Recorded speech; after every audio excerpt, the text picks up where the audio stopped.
brains had decayed down to the bones. Andrei Chikatilo would go on to commit 6 more murders in the year 1982.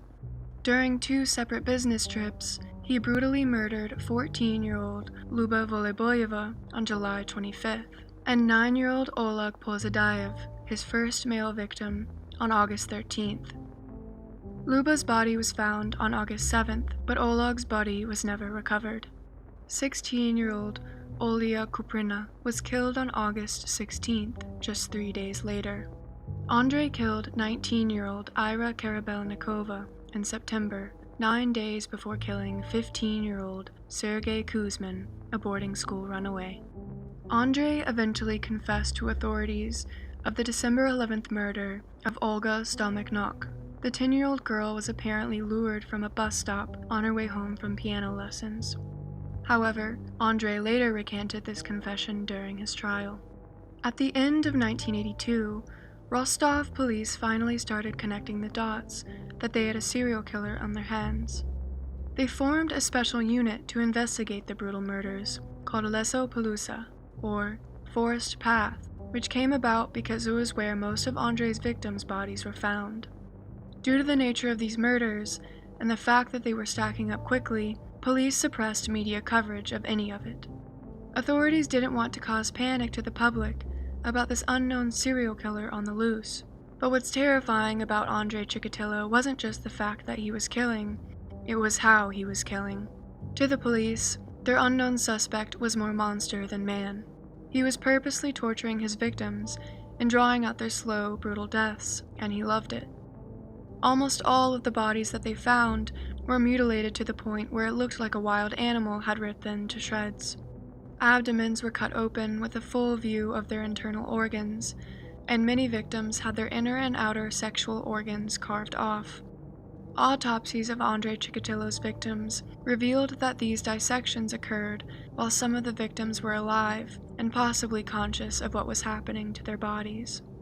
Most serial killers have signatures. These signatures are acts that the murderer repeats in all or most of their killings, and they help police establish a pattern and connect the victim to their killer. Andrei Chikatilo had an unusually diverse range of victims, but what stood out to police were their eyes. Andrei would stab into and around the eye sockets of his victims. One theory suggests that Andrei did this because he was ashamed of his killings, and went as far as gouging out their eyes so he didn't have to look into them. When the killings continued, they pulled 2 more people from the same hostel that housed mentally handicapped men and got them to confess. But of course, Andrei Chikatilo's murdering spree continued. Andrei Chikatilo's path of murderous destruction eventually leached into the livelihood of the living as well. Police were baffled about who could possibly commit such heinous murders, especially to children. When they were building a profile of who the killer could be, they chose a path of ignorance and concluded that the murderer must be mentally handicapped. An officer arrested 2 mentally handicapped men for auto theft. However, the officer suspected something more sinister of the 2. In September of 1983, the men confessed to raping and killing several women and children. Apparently, they had provided enough detail about the murders that police had no doubt that they committed the crimes, because according to them, a mentally handicapped individual wouldn't be able to do that unless they were guilty. The charges against them were eventually dropped on October 8, 1984. On March 27, 1984, the body of 10-year-old Dima Chaznikov was discovered. He had suffered 54 stab wounds. Near his body, police found a partial footprint in the mud and collected saliva and semen samples from the boy's clothes. A neighbor had witnessed the killer walking with Dima, but she only saw the back of him. She described a man in his 50s, around 6 feet tall. Dima was Andrei Chikatilo's 20th victim. Andrei's next victim was a woman he had known for years. In the past, the 2 had both committed acts of adultery for one another, but eventually it came to an end. Andrei stumbled upon Tatyana at the train station and knew he could convince her to join him in the woods if he promised drinks and a picnic. He also remembered that she had a daughter who would be 11 now, and asked her to bring the girl along. He even promised her a doll to play with. Andre knew the risks of potentially murdering someone he knew, but he couldn't resist his temptations. After all, it had been more than a month since his last murder. The three traveled by train to a secluded part of some woods. Tatiana suspected nothing sinister. It was a sunny spring day, and she thought she could trust her old friend Andre. Tatiana had already begun drinking and was noticeably impaired. Andre, on the other hand, was sober. He couldn't risk making any slip-ups. Andre, Tatiana, and her daughter Sveta got off at a nearly deserted train station and walked 10 minutes into a stretch of woods. The next train wouldn't pass through for another hour. Andre got Tatiana to lie down as Sveta wandered off a few hundred yards, playing with her new doll. Andre tried having sex with Tatiana, but like the many times before, he couldn't achieve an erection. Tatiana was probably very intoxicated at this point, and even commented, quote, "Call yourself a real man?" That's when Anderson Chikatilo snapped. He grabbed a long kitchen knife from his bag and stabbed Tatiana in the skull. She let out a blood-curdling scream as Andre finished her off by beating her with a hammer. Sveta heard her mother's desperate screams for help and ran back to where she had left him, but the man she got off the train with looked different now. He didn't look like a charming older man that had given her a doll. He looked like a wild animal, crouched over her blood-soaked mother. Sveta turned and ran for her life as the half-naked man chased her through the isolated woods, but she was only 11, and Andre was able to catch up to her. He stabbed her with the same knife he had stabbed her mother with. He then proceeded to beat Sveta to death with the hammer. Andre then severed her head completely off and dropped it 5 yards from her body. Authorities didn't discover Sveta's body until July 5th, and the woods were so dense there that they didn't discover her mother's body until a family having a picnic complained of a horrible smell 3 weeks later. If Anderson Chikatilo had been committing these gruesome murders in America, it would have been the front-page headlines until he was caught, and because of that, he probably would have been caught sooner. But due to the times in Russia, events like these weren't allowed to be blasted through the media, and if it did make it to a newspaper, it would have been at the bottom, with a very vague description. The people of Rostov had nearly no idea that there was a brutal serial killer on the loose. There's no way to tell what could have happened if the media was allowed to talk about the horrible things the mysterious serial killer was doing. If they released the fact that a man was murdering women and children, gouging out their eyes, and cutting out their internal organs, maybe people would have been taking more precautions. Maybe people would have put more pressure on the police to catch the killer. Maybe dozens of lives could have been saved. On December 12, 1984, Anderson Chikatilo appeared in court on charges of theft from his former employer. The judge sentenced him to a year of corrective labor, but because Andre had already served 3 months, the judge let him go. By this point, Andre had already killed 31 people, and he was about to kill dozens more. What's even more disturbing is that Andre had been arrested a few months before this, on the 13th of September. Police had watched him go up to several young women and children at a bus station. They witnessed Andre committing fruiteristic acts and decided to search his bag. They found an 8-inch knife and a jar of Vaseline. They took him in on account of his theft charge and took his blood. Andre had also matched the description of the last person to be seen with Dimi Chasnikov.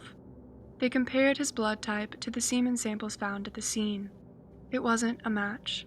Andre's blood was type A, and the samples were classified as AB. Andre was allowed to walk away a free man. On August 27, 1985, another one of Andre's victims was discovered. The body of 18-year-old Irina Golyeva. Irina was found cut open down the middle, from her neck to her pelvis. Her eyes had been cut out, and one of her breasts had been severed completely off. The police didn't make any large-scale attempts to catch and identify Anderson Chikatilo until the end of 1990. Their plan was to put uniformed officers at large train stations to deter the killer from luring victims there. The police would also have plainclothes officers at smaller train stations so that they could easily spot a man trying to lure women and children away. The deployed officers were told to take down the name and passport number of any older man with a younger woman or child. They finally sent the officers out to their stations on October 27, 1990. 3 days later, the body of 16-year-old Vadim Gromov was discovered near the Donleskov station. He had been killed on the 17th of October, 10 days before the officers were deployed. Vadim had been stabbed 27 times and strangled to death.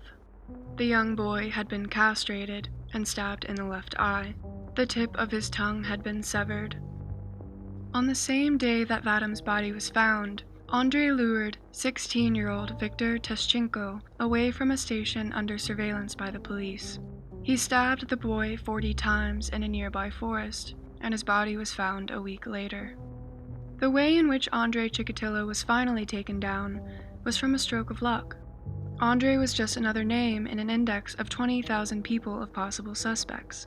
He had been mainly excluded from the investigation because of his blood type not matching evidence from prior crime scenes.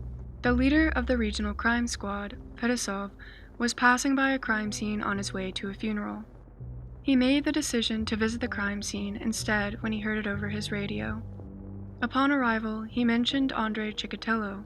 Fetisov had remembered his arrest in 1984 and the unusual contents of his bag: a knife, rope, and Vaseline. That's when authorities finally started closing in on Andrei Chikatilo. They had officers staked out at his house, watching him around the clock. They looked into his past. Andrei matched the 65-page psychological profile describing the mass murderer. This profile described a man in his late 40s to early 50s, of average intelligence, who could only achieve sexual arousal through watching his victims suffer. The killer's work required him to travel, and he most likely had a wife and children. At this point, investigators knew Andrei was guilty, but they wanted to catch him in the act. On November 20th, 1990, Andrei made an attempt to pick up a young boy. Luckily, more people entered the train, and Andrei gave up and walked away. A police officer immediately questioned the boy on the conversation he had with Andrei.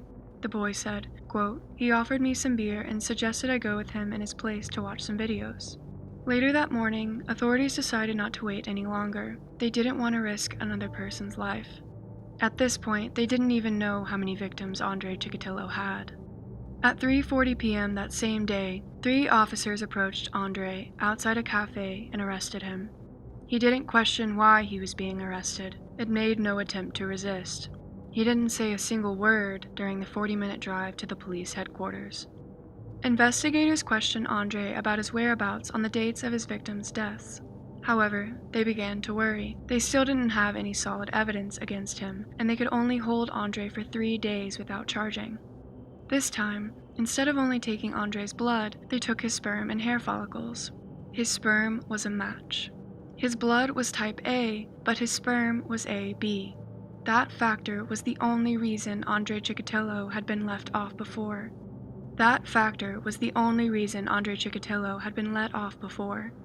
This unusual biological occurrence allowed him to kill dozens more than he should have. The entire case had been centered around the killer having AB blood, like the AB sperm found on the victims' bodies. It wasn't easy for investigators